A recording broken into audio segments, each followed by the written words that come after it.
Oke guys, halo semuanya, balik lagi di channel YouTube gua Giovanni Tobia. Dan kali ini gua mau review sebuah motor legenda. Langsung aja kita review motornya, dan kalian udah pasti lihat dari thumbnail juga dan judulnya.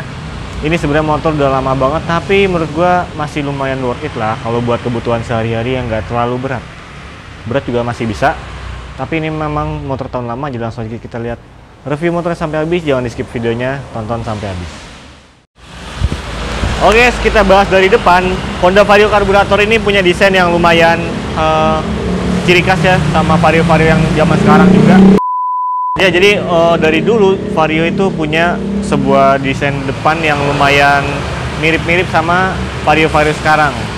Dan dia dari dulu juga udah pakai dua buah headlamp di bagian depannya. Jadi kalau dibilang dari zaman dulu, bahasa desain Vario tuh lumayan mirip-mirip. Walaupun kalau secara detail memang berbeda, tapi rasanya tuh masih Vario banget. Dengan di batok kepalanya ini bener-bener kosong, nggak ada lampu, dan dikasih visor doang. Sampai yang Vario baru sekarang pun, yang 160, itu bagian batok kepalanya tuh tetap diginin, visor doang tanpa headlamp gitu. Jadi bahasa desain Vario dari dulu udah lumayan ciri khas lah. Untuk ban, kita lihat di bagian depan dia pakai Planet XE30 dari Corsa. Ini pastinya bukan original dari Vario-nya. Dan ban ini ukurannya ini 80/90, lumayan besar ya untuk sebuah Matic. Biasanya kalau Matic kayak Yamaha itu 70/90, tapi kalau Honda biasanya emang depannya itu 80/90. Dia kalipernya sudah pakai Nissin 1 pot, jadi lumayan modern ya pada zaman tahun 2012. Terus suspensinya pakai teleskopik dengan merek Showa. Ini sama yang kayak dipakai Supra ya, Supra Karbu. Biasanya diameternya pada zaman dulu motor tuh teleskopiknya mirip-mirip. Jadi untuk suspensi sendiri sih nggak terlalu kasar, nggak terlalu empuk, tapi ya mediocre lah ya. Terus untuk pengereman depan, dia sebenarnya nggak ada fitur apa-apa lagi, tapi udah cukup untuk memberhentikan mesin 110 cc-nya. Nah, di bagian sini dia masih pakai kabel speedometer untuk bagian sensornya. Jadi biasanya kalau kayak Karisma, Supra itu pakai ban belakang, kalau Vario ini pakai ban depan.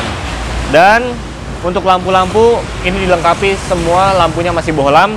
Lampu headlampnya 2, terus lampu senjanya atau lampu kota T10 LED pakai 2 buah, serta lampu sengnya juga 2 buah. Jadi kalau di total di depan ini ada 6 lampu, 2, 4, 6. Yang dimana kalau biasanya lampu bohlam itu cepet gosong dan juga dayanya lebih besar dibandingkan lampu LED. Kalau ini motor umurnya udah agak lama, dia banyak banget lampunya yang mati atau gosong ya tiba-tiba, karena biasanya bohlam tuh nggak terlalu tahan lama kayak LED. Oke, untuk bagian instrumen speedometer, instrumen cluster, langsung aja kita bahas di bagian stangnya. By the way, ini belakangnya ada Vario Techno. Setelah ini dia keluar yang ini, baru yang Old 125. Oke, semoga suaranya masih jelas. Ini agak berisik banget, dan ini mic baru sama kamera baru, harusnya lebih jelas lah. Ini masih spoiler aja. Oke, bagian stang ini kita lihat di bagian sini itu hand gripnya emang nggak ada bandulnya sini. Ini antara udah diganti apa originalnya, gue lupa. Tapi di sini kita nggak nemuin bandul stangnya. Biasanya kalau Honda kan dari zaman dulu pasti selalu ada bandul stangnya yang besi-besi yang tebel-tebel tuh. Itu biasanya motor-motor Honda lengkap. Terus di bagian hand grip remnya, handle remnya ini masih original. Ada smart lock-nya juga. Dan motor zaman ini tahun 2012 sudah pakai smart lock, itu udah keren banget ya. Jadi bisa berhenti di permukaan yang tidak rata ataupun di tanjakan. Terus bagian saklar ada high beam, low beam, sen kiri kanan, sama klakson. Di sini tuas joknya sih nggak ada ya. Padahal ini kan masih karburator. Biasanya kalau motor karburator tuas joknya tuh ada di sebelah kiri sini. Tapi ini nggak ada. Kayaknya udah dilepas ya joknya. Oke. Untuk speedometernya kita lihat di sini sangat sederhana sekali. Ada 3 layar. Yang bagian paling kiri ada sen kiri, ada indikator suhu atau pendingin radiator karena ini udah pakai radiator. Terus ada high beamnya. Tengahnya ada speedometer sama odometer serta logo Honda. Terus di bagian kanan ada sen kanan sama indikator bensin. Sebenarnya sih sederhana, cuman cukup interaktif banget dan sportif waktu zaman 2012. Karena motor-motor di bawah itu sih menurut gua sederhana-sederhana aja sih. Kayak contohnya kompetitornya Yamaha Mio, terus ada Honda Beat. Ya sebenarnya mirip-mirip semua, Dan belum ada trip A, trip B gitu-gitu belum ada, average juga belum ada. Jadi benar-benar full fungsinya aja. Untuk odometernya kita lihat di sini angkanya 23.000 km. Ini nggak tahu udah muter berapa kali, tapi ini sangat rendah sekali untuk tahun 2012, jadi agak mustahil gitu ya. Oke, untuk bagian bawah, ini kuncinya bukan masih ya. Ini sudah menggunakan pengunci magnet kayak zaman-zaman Supra sama Supra X Lama tahun 2006 itu dia udah mulai pakai pengunci magnet. Jadi udah lebih aman dibandingkan motor yang masih biasa kuncinya yang konvensional, terus juga penguncinya cuma pakai kunci stang doang. Jadi ini motor udah lumayan aman lah. Ke bawah lagi kita dapetin akomodasi bagian laci kiri kanan, dan ini lacinya lumayan lega dan besar. Untuk menyimpan botol 600 ml itu masih bisa tersimpan dengan baik di kiri kanannya. Dan ini beda dari motor-motor Matic sekarang, bagian kiri dan kanan lacinya dia benar-benar ukurannya itu persis. Jadi yang kanannya besar, yang kirinya juga besar. Kalau motor-motor sekarang biasanya yang kanan itu sangat kecil, bahkan hampir nggak ada. Yang kirinya baru besar. Jadi kalau ini masih proporsional lah. Terus di tengah ada gantungan juga. Decknya ini standar motor Matic, dan untuk ukuran sepatu kayak gua 40 atau 39 ini cukup lega, bisa geser-geser ke depan, ke belakang, sampai ke tengah juga. Jadi decknya Vario ini lumayan besar dibandingkan Honda Beat ataupun Mio Karbu. Oke, sekarang kita bahas akomodasi yang ada di balik joknya. Yes, kita bahas dari akomodasi jok tadi. Ini kita bukanya colok cabut kunci ya. Dan letaknya di tengah-tengah bagian bodi di bawah. Oke. Ya, kapasitas bagasinya tidak terlalu besar. Mungkin ini sekitar 4 sampai 7 liter kali ya. Dan bentuknya itu miring, jadi miring ke depan. Bagian belakangnya itu semakin tipis, bagian depan semakin dalam. Jadi kan kayak gini. Ya, nanti kalian lihat sendiri dari sinematiknya. Dan untuk penyimpanan jas hujan ini kayaknya ngepas banget. 2 set aja udah lumayan penuh. Untuk botol minum, paling botol minum 600 sampai 800 ml udah lumayan ngepas. Terus juga untuk bagian atas ini ada pendinginan radiator. Jadi kalau kalian pengen ngisi coolernya bisa langsung dari atas ini, nggak perlu nunduk-nunduk ke bawah. Kapasitas tangkinya lumayan kecil, di angka 3,7 liter. Terus dilihat dari atas juga dimensi tangkinya emang lumayan mini dan kecil banget sih. Jadi untuk tangki bau pertalit. Tangkinya lumayan rapi karena ini ada seal karet yang dimana kalau kita ngisi full tank terus luber itu nggak bakalan ke depan atau ngotorin bagian tangkinya.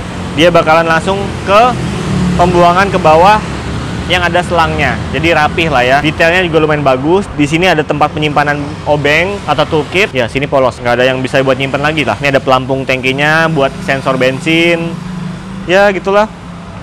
Bagian sini untuk bagasi sebenarnya kepotong karena ada karburatornya. Jadi karburator tuh kan nonjol ke atas ya. Ada pelampungnya, ada intake-nya. Jadi dia bagasinya harus ngebikin sedemikian rupa supaya karburatornya bisa muat di balik bodinya. Jadi langsung aja kita bahas mesin. Ini mesinnya 110 cc, 109, sekian cc lah ya. Ini tenaganya 8 horsepower, torsinya 8,4 Nm, dan sudah berpendingin cairan atau radiator coolant. Terus juga untuk mesinnya ini SOHC cuman 2 katup atau 4 langkah 2 katup. Jadi klepnya cuman 2 ya. Memang kalau buat kebut-kebutan, atau bukan kebut-kebutan ya, lebih ke orang yang seneng top speed atau kecepatan di atas rata-rata, ini motor agak kewalahan dan juga napasnya juga nggak terlalu sepanjang itu sih ya. 110 cc paling diameter dan langkahnya tuh nggak nyampe 50 sekian milimeter. Jadi untuk Vario ini sebenarnya lebih ke tarikan menengah. Kalau tarikan bawahnya dia agak sedikit lemot. Kalau yang gue rasain, tengah-tengahnya dia baru mulai mengisi tenaganya. Tapi untuk overall, untuk kebutuhan harian ini sangat worth it dan sangat cukup sekali. Meskipun dia masih karburator dan konsumsi bahan bakarnya tidak seboros kompetitornya ya. Dia masih bisa ya paling 39 sampai 47 km per liternya. Masih lumayan enak dan masih lumayan irit dengan tangki 3,7 liter. Ya, walaupun bakalan sering-sering mampir ke pom bensin. Oke, untuk bagian kanan ini knalpot. Rasanya kalau lihat Vario dari dulu tuh udah kayak kebayang kalau motornya tuh adalah motor Matic yang walaupun mungil tapi tenaganya oke, cc-nya besar gitu ya.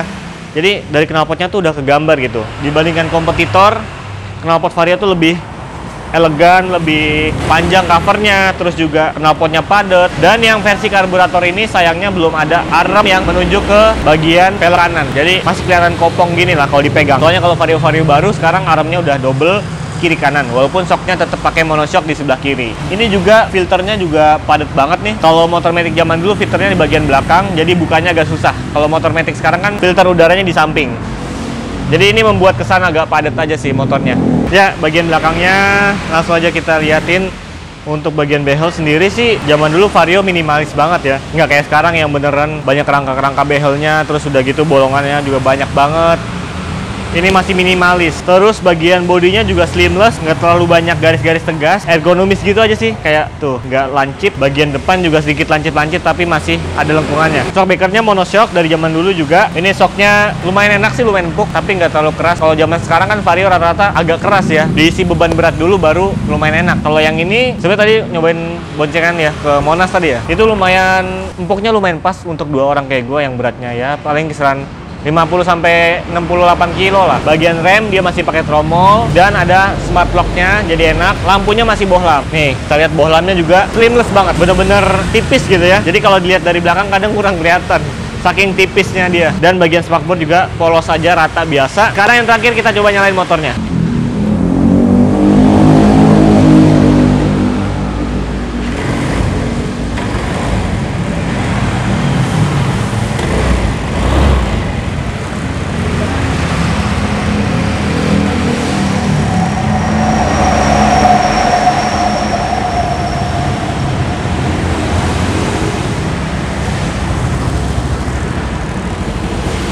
Tuh, aman semua ya, nyala semua, listrikan juga bagus. Nah, jadi klakson juga enak, lampu speedometer pun masih nyala semua, jadi lengkap banget nih. Terus kita lihat langsung, ya, nih. Lampu depan nih, tuh ya.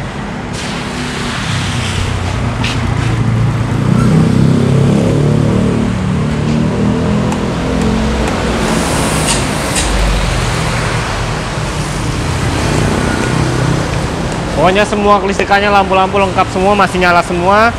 Mesinnya juga enak nih, masih halus. Kita gas dikit.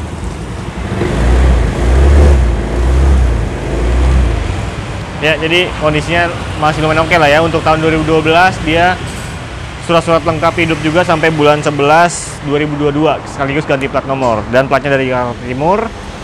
Kondisi ban semuanya, yang belakang tadi belum gue bahas, ban belakangnya masih pakai Maxxis Diamond. Dan itu masih lumayan tebal, pemakaian masih bisa sampai 9 bulan bahkan setahun lah ya. Terus part-part di CVT juga udah kita bersihin. Bukan kita sebenarnya, cuman partner kerja aja. Ini showroom yang bersihin, bukan gua. Terus oli-oli juga diturunin, udah diganti semua. Jadi kalau pengen langsung mau lihat kondisinya Honda Vario karburator 110 cc ini 2012, bisa langsung mampir aja ke sini. Dan ini dia 2012, harganya cuman 7,5 jutaan aja. Pengen lihat langsung di sini, konfirmasi dulu motornya masih ada apa enggak lewat komentar. Kita ketemu lagi di video berikutnya. Peace out nih.